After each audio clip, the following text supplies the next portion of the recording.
Hey everyone, welcome to the Chilling Hour, where the stories never let you sleep. My name is Travis Miller. I'm 34 years old, and this is what happened to me on Halloween night 2016 in my hometown of Salem, Massachusetts. I've never talked about it publicly, but lately, I can't sleep without hearing the whispers again. So maybe telling it out loud will help. It was one of those chilly New England Octobers where the cold cuts through your jacket and seeps right into your bones. Salem was in full Halloween mode. People dressed as witches, devils, and ghouls packed the streets. I was working the late shift at a small bar called the Rusty Cauldron right off Essex Street. We always did big business around Halloween, with tourists looking for real haunted experiences. Ironically, I never believed in any of that. Ghosts, witches, curses, I thought it was all good fun. That night, around 11:45 p.m., things were winding down. I was restocking the shelves when my coworker, Jamie, told me some local kids were daring each other to break into the old Brewster house on the edge of town. It was one of those colonial-era mansions that had been abandoned for decades. Everyone in Salem knew the stories. How the original owner, Martha Brewster, was accused of witchcraft in the 1600s and burned alive. They said her spirit still haunted the place, cursing anyone who disturbed her home. I laughed when Jamie brought it up. "You don't actually believe that crap, do you?" I said. He grinned. "You're just scared, man. Why don't we go check it out after work?" I was off at midnight. The bar was dead, and I didn't have any plans. Against my better judgment, I agreed. We grabbed a flashlight from behind the bar and hopped into my old Chevy. The Brewster house sat at the edge of Gallows Hill, surrounded by crooked trees and thick fog that rolled in from the river. The windows were boarded up, the paint was peeling, and a rotting no trespassing sign dangled off the fence. The moon hung low, lighting up the overgrown yard with a silvery glow. Jamie hopped the fence first, laughing like a kid. "Come on, Travis, don't chicken out now." I followed, though my gut told me not to. The air felt heavy, not just cold, but charged, like the way the world feels right before a thunderstorm. We crept around to the back door, which hung slightly open. The wood was soft and damp. The smell of rot and mildew hit me the second we stepped inside. Our flashlight beam cut through thick dust. Old portraits stared down from the walls, faces painted centuries ago, their eyes seeming to follow us. The furniture was still there, covered in yellowed sheets. A grandfather clock stood in the corner, its pendulum still. Jamie called out, "Anyone home?" I hissed at him. "Shut up, man! Someone might hear us!" He laughed again, but then his light flickered and went out. I thought maybe the battery had died, but when mine started to dim too, a chill ran through me. The house went completely silent. Even the wind stopped. Then, faintly, I heard it. Footsteps upstairs. "Probably raccoons," Jamie whispered, but I could see his hands shaking. We climbed the staircase, each step creaking under our weight. Halfway up, I felt something brush past my leg. I jumped, shining the light, but there was nothing. Just shadows. At the top of the stairs, we found a hallway lined with doors. Every single one was closed, except the last one on the right. It was cracked open, and a dim, flickering light spilled out. "Let's just peek in, then go," Jamie said. We pushed the door open slowly. Inside was what looked like an old bedroom. Candles burned on a table, their wax fresh. A circle of salt had been drawn on the floor, with strange symbols painted in red, some kind of ritual. But what froze me was what hung from the ceiling. A mirror, upside down, suspended by rusty chains. The reflection in that mirror didn't make sense. It wasn't showing the room we were standing in. It was showing something darker, like the same room but rotted and blackened, like it was on fire. I could see movement inside it, shadows shifting. Then I saw her. A woman's face appeared in the reflection, her skin pale as ash, her eyes hollow sockets that bled down her cheeks. She opened her mouth, but instead of a scream, a whisper came through. "You shouldn't be here." Jamie dropped the flashlight. The beam spun across the floor, and in that second, every candle went out. I couldn't breathe. The air turned freezing cold. Then something grabbed my arm. Not a hand, but a claw, icy and strong. It pulled me toward the mirror. I screamed, digging my heels into the floor, but I felt my body being dragged. Jamie tried to pull me back, shouting, "Travis, hold on!" Then the mirror shattered with a deafening crack. I fell backward, hitting the floor hard. The candles reignited all at once, their flames burning blue. The mirror's pieces were everywhere, but in each shard, that woman's face still stared back, whispering something over and over. Jamie bolted. I stumbled after him, bleeding from a cut on my hand. We didn't stop until we reached the car. Neither of us said a word the entire ride back. When I dropped him off, he just sat there in silence, then finally said, "We never talk about this. Ever." I nodded. The next morning I got a call. It was Jamie's sister. She was crying. Jamie had been found dead in his room, his body cold, eyes wide open, face twisted like he'd been screaming. They said it was a heart attack, but he was only 28. At the funeral, I noticed something on his wrist. Scratches. Deep ones, shaped like the same symbols I'd seen on that floor. For the next few weeks, strange things started happening to me. I'd wake up at night to whispering voices. My mirrors would fog up and words would appear. "You broke the circle." Once, I came home from work and found salt poured across my doorway. I never did that. Then Halloween came around again, the anniversary of that night. I didn't go out. I locked every door and window, turned off all the lights, and sat in bed with a baseball bat. Around midnight, I heard footsteps downstairs. At first, I thought it was just my mind. But then something started humming, low and guttural. My phone lit up. It was a video call. The number had no name, just unknown. Against my better judgment, I answered. The screen was black for a second, then flickered. What I saw made my blood run cold. It was the Brewster house. That same bedroom. Only this time, the mirror was upright again, and Jamie was standing in front of it. His face was pale, his lips trembling. Behind him, that woman's reflection loomed, her hand resting on his shoulder. He whispered, "It's your turn, Travis." The call cut off. My phone died instantly. I didn't sleep that night. In the morning, I decided to go to the police, but I couldn't bring myself to tell them. What was I supposed to say? That my dead friend FaceTimed me from a haunted house? For weeks, I tried to move on. But everywhere I went, I saw her face. Reflected in windows, in store mirrors, even puddles. Always watching. I finally moved out of Salem, thinking maybe I could leave it behind. I relocated to Portland, Oregon, changed my number, deleted social media, everything. For a while, it worked. But then last Halloween, I got a package in the mail. No return address. Inside was a small, round mirror, cracked down the middle. A note was taped to the back. "Finish what you started." That night, the whispers came back, louder than ever. They filled my room, hissing from the shadows. I could make out words this time. Latin, maybe. Something about the circle and the offering. I couldn't take it anymore. I smashed the mirror to pieces and threw it out. But that didn't stop it. Every mirror in my apartment cracked that night. Every single one. I don't have mirrors anymore. I live in a tiny studio with the windows covered, just trying to stay invisible. But sometimes I catch my reflection in random surfaces, a doorknob, a cup, my phone screen, and I swear I see her behind me. A few weeks ago, I met with a local historian who specializes in Salem's witch trials. I didn't tell her everything, just that I'd been having strange experiences connected to the Brewster house. She went pale and told me something that made me nearly collapse. She said Martha Brewster's spirit wasn't just cursed, it was bound.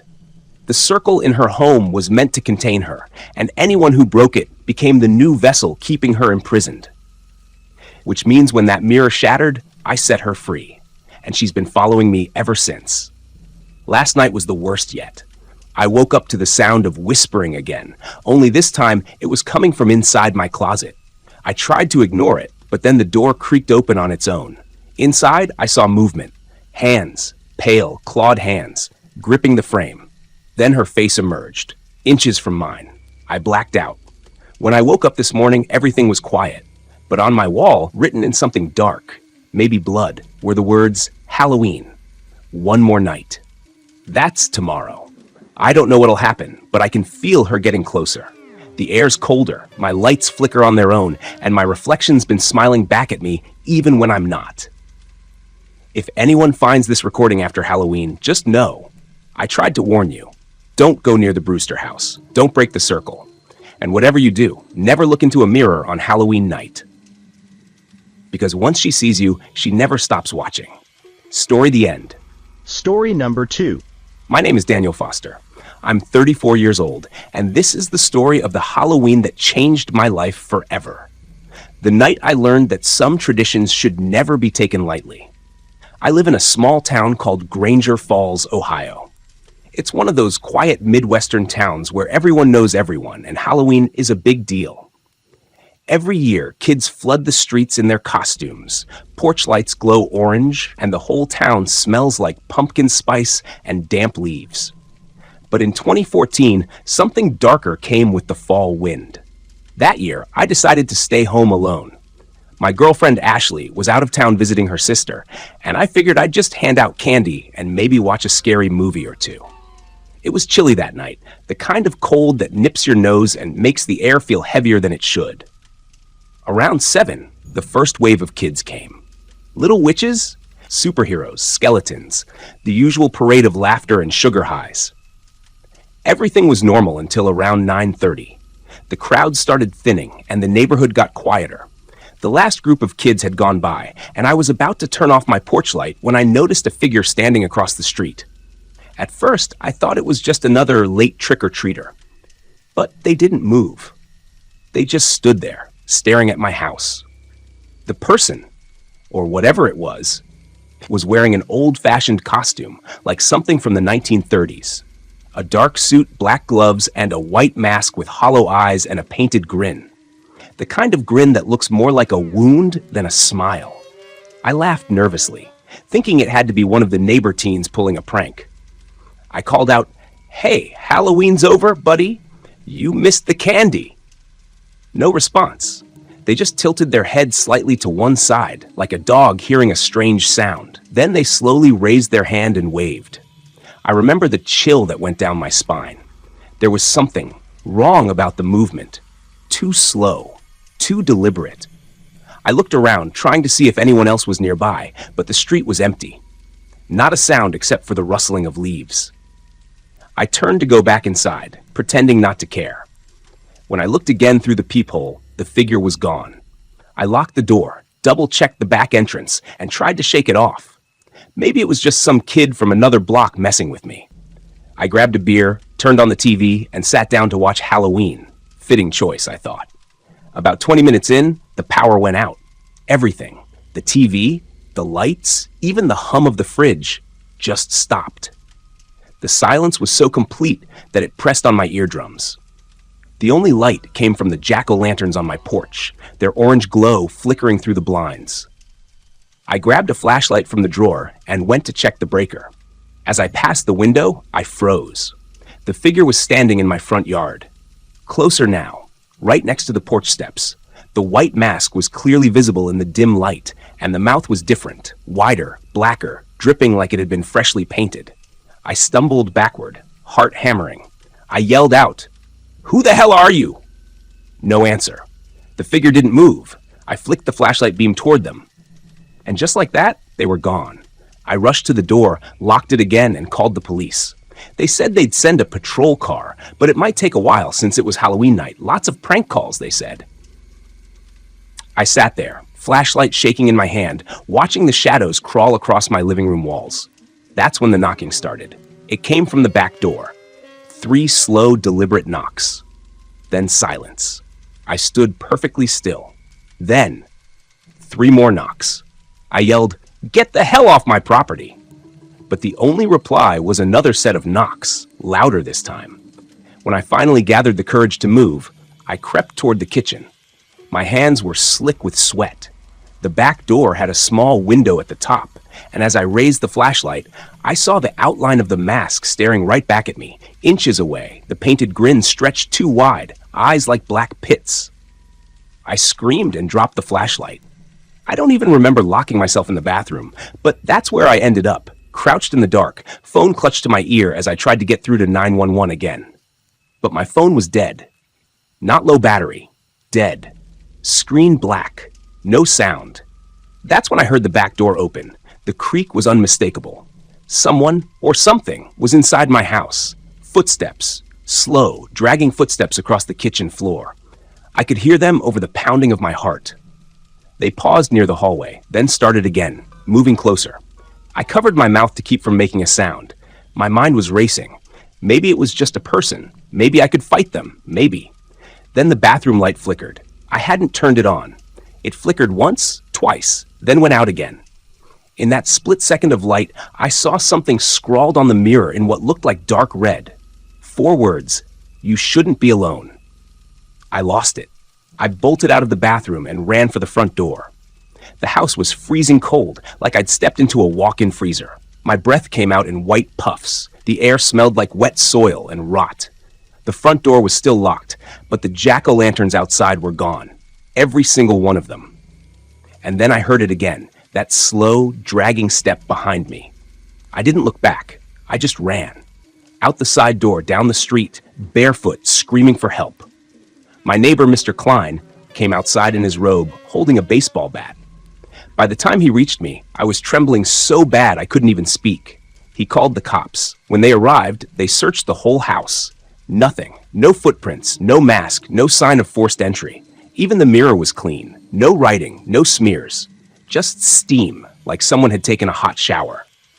They told me it was probably a prank, or maybe I imagined it. Stress, darkness, too much horror on TV. But I know what I saw. For days after, I couldn't sleep. Every time I closed my eyes, I saw that mask. I could hear the knocks again and again. The worst part? The cops never found the jack-o'-lanterns.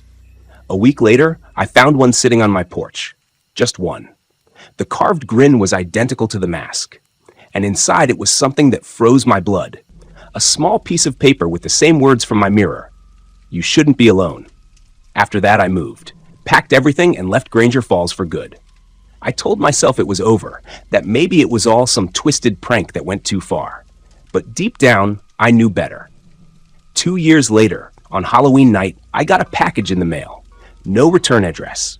Inside was an old photo, black and white, dated 1934. A Halloween party, everyone smiling at the camera. But standing in the back, barely visible, was someone in that same dark suit and white mask. The grin was the same, the hollow eyes were the same, and scrawled on the back of the photo, in faded ink, was a message. "You remembered me." I burned the photo that night, but I swear, sometimes when I walk home late or pass a window, I catch a reflection that doesn't belong to me. A glimpse of white, a painted smile. Last Halloween, my doorbell rang at 9:33 p.m.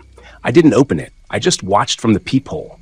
There was a single pumpkin sitting on the porch, and beside it a folded note. When I opened it later, my hands shaking, I read the same 4 words again. "You shouldn't be alone." I haven't celebrated Halloween since. I keep my lights off. I stay quiet. But every year, right around that same time, I hear it again. That slow, deliberate knock on the back door. 3 times. Always 3. And though I never open it, I know he's still there, waiting. Some people say Halloween is just fun and games, a night for costumes and candy. But for me, it's something else. A night that reminds me the veil between the living and the dead is thin. Too thin. And somewhere out there, behind a white mask and a painted grin, something is still looking for me. Story the end. Story number 3. My name's Derek Sullivan. I'm 32 years old, and this story happened to me when I was 17. I still live in the same small town in Ohio where it happened, though every Halloween I think about leaving. But somehow, this place won't let me go. Maybe it's guilt? Maybe it's fear? Or maybe it's because I know that no matter where I go, it might find me again. It all started on Halloween night in 2010. Our town was small, real small. The kind of place where everyone knew everyone else. And Halloween wasn't just about costumes or candy. It was a big deal. Every house on Main Street decorated. People threw backyard bonfires, and the church hosted a safe, haunted maze for the kids. But the one place everyone whispered about, the one spot no one ever trick-or-treated, was the old Carver House. The Carver House sat at the end of Birch Hollow Road, a mile out of town.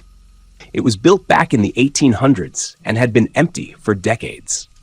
The story went that old man Carver murdered his entire family on Halloween night in 1957, then hung himself in the attic. Nobody ever bought the place after that. Sometimes people claimed they saw candles flickering inside on October 31st, or a figure standing in the upstairs window. No one ever proved it, but everyone believed it. That year, My friends and I, idiots that we were, decided we'd prove everyone wrong. There was me, my best friend Ryan, his girlfriend Jess, and another girl named Kayla who had just moved to town. We were bored, restless, and hungry for a scare. It was Halloween. We wanted something real. Ryan brought his dad's camcorder, one of those clunky old handhelds with a shoulder strap. He said we'd record the whole thing for YouTube, maybe even go viral. We parked a few blocks away and hiked through the woods until we reached the house. I'll never forget the sight of it. A tall, decaying monster of a building, 3 stories high, its windows boarded up, its porch sagging under years of rot. The trees around it were dead, as if the ground itself was cursed.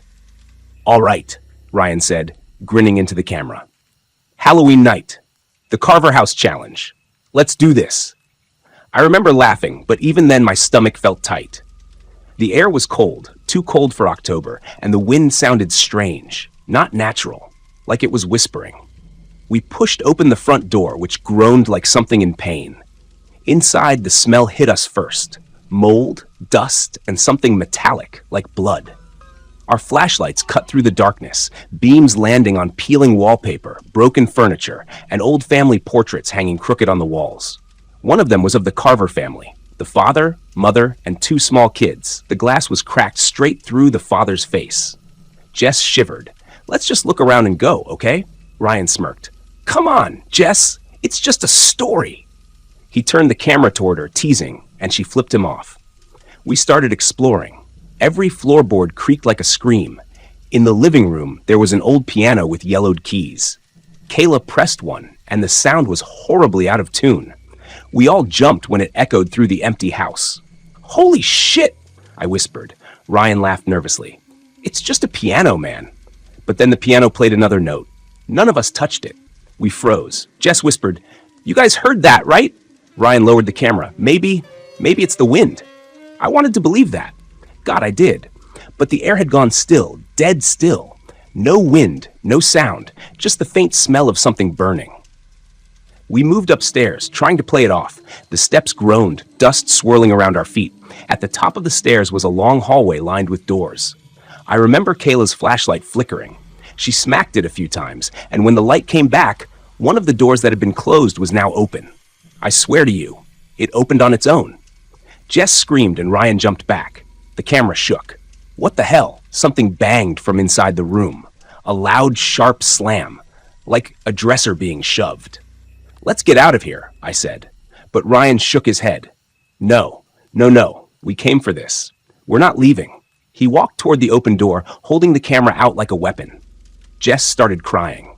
Inside that room, there were children's toys scattered across the floor. Old dolls, wooden blocks, a tiny rocking horse. The smell of smoke was stronger there, and the wallpaper had burn marks.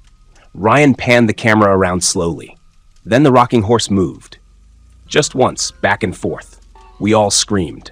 Ryan backed up fast, tripping over a block. The camera fell, clattering against the floor. He picked it up, breathing hard. "Did you see that? Tell me you saw that!" Before anyone could answer, the door slammed shut. Hard. Kayla screamed. I grabbed the handle, tried to pull. It wouldn't budge. "Open the damn door!" Ryan yelled. From inside the room, a voice whispered, soft, childlike. "Don't leave us." Jess ran down the hall. I don't even remember deciding to run. My body just moved. Kayla followed, sobbing. Ryan was behind us, still filming like an idiot. We flew down the stairs, but halfway to the bottom, Ryan tripped. The camera tumbled again, and I heard him curse. That's when the lights came on. Every single bulb in that house, ones that hadn't worked for decades, flickered to life. A sick yellow glow filled the rooms. The piano started playing by itself, slow and broken. Then, from upstairs, we heard footsteps, heavy, deliberate. "Run!" I screamed. We sprinted toward the door, but it slammed shut before we reached it. Ryan tried to pull it open, but something pushed it back from the other side, hard. The piano stopped. The footsteps grew closer. And then we heard laughing, children's laughter. It echoed all around us. Kayla was sobbing uncontrollably. Jess was screaming Ryan's name. I was frozen, staring at the doorway to the hall. And that's when I saw him. A man, tall and thin, stepped into view at the top of the stairs. His face was pale and stretched like old parchment. His eyes were just black pits. He wore a tattered suit, burned around the edges. He held a noose in his left hand. "Welcome home," he said in a voice that sounded like two voices speaking at once. Ryan dropped the camera and backed away. The man smiled, a horrible, broken smile, and started coming down the stairs. With each step, the lights flickered. The house groaned like it was alive. I grabbed a piece of wood from the floor and swung at the front door with everything I had. The wood cracked, but the door didn't move. Ryan picked up the camera and threw it at a window. The glass shattered, and he climbed through. We didn't think. We just followed him. We ran through the yard, tripping over roots and debris, not daring to look back. I swear I could still hear that laughter behind us, the kids giggling, calling our names.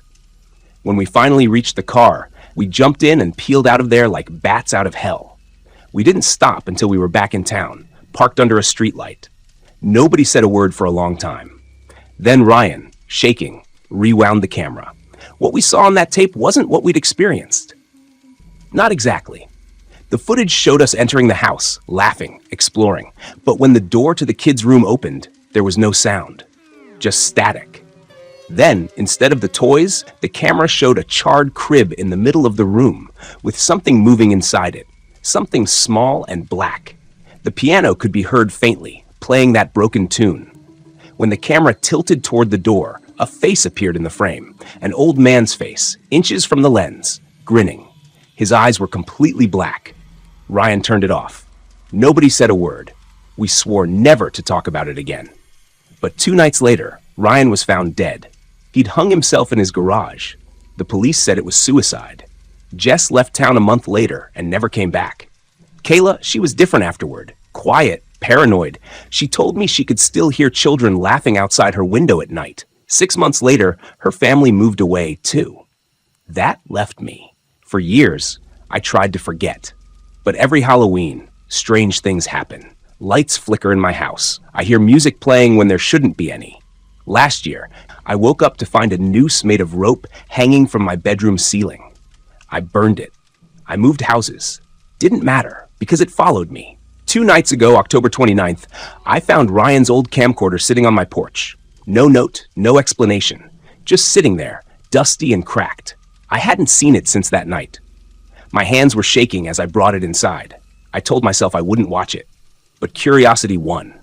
When I turned it on, the screen flickered, showing static. Then a single frame appeared, Ryan, smiling into the camera. His eyes were completely black. He said one thing, "It's your turn, Derek."